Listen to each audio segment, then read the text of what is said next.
दरवाजे के अंदर से किसी के दस्तक देने की आवाज आई। शुभम अपने पीछे की ओर मुड़ा, मगर उस घुप अंधेरे में उसे कुछ भी दिखाई नहीं दे रहा था।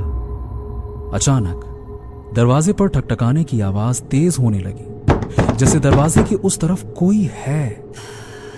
शुभम ने अपने मोबाइल का फ्लैश ऑन किया और उस दरवाजे की ओर बढ़ने लगा। जैसे ही शुभम दरवाजे के करीब पहुंचा, ठक-ठक की आवाज अचानक से बंद हो गई। उसने धीरे से दरवाजा खोला और अंदर की ओर देखा। अंदर कमरे में दीवारों पर जली हुई पेंटिंग्स के अलावा कुछ भी नहीं था। शुभम ने राहत की सांस ली और दरवाजा बंद करके वापस जाने के लिए मुड़ा, और तभी एक हवा का झोंका शुभम के गाल से टकराया और काला साया तेजी से उसके शरीर से आर पार होकर सीधा कमरे की दीवार में घुस गया। शुभम के हाथ से मोबाइल छूटकर फर्श पर गिर गया।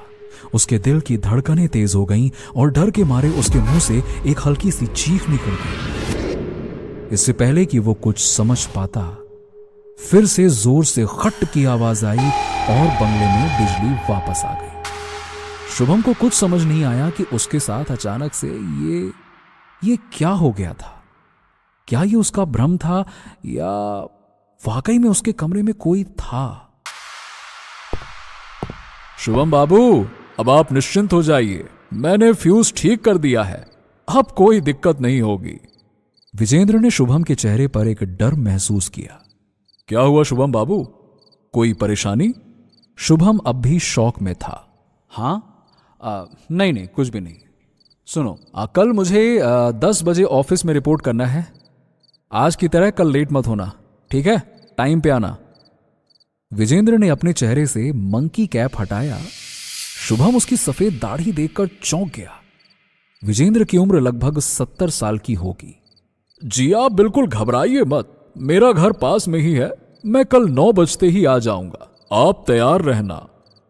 तुम, मेरा मतलब आप तो काफी बुजुर्ग हैं, विजेंद्र ने मुस्कुराते हुए कहा।